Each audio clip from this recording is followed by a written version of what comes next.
বৃষ্টি আসতেছে রে, আমার সেই খিদে লাগেছে। খিদিতে আমি লড়তে পারতেছি নিকো।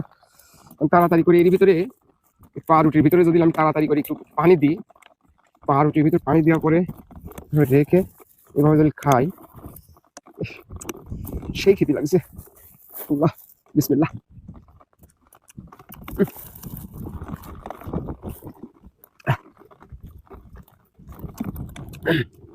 আর একটু জ্বালা কাম করলেই হয়ে যায়। এই যে সাইডে দেখছেন একটু জ্বালা ভুট্টা আছে, একটু করলেই হয়ে যায়।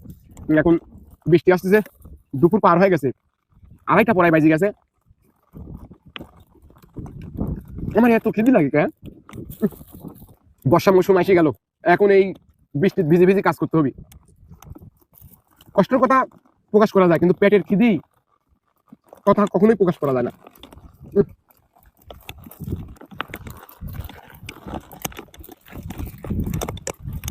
আলহামদুলিল্লাহ,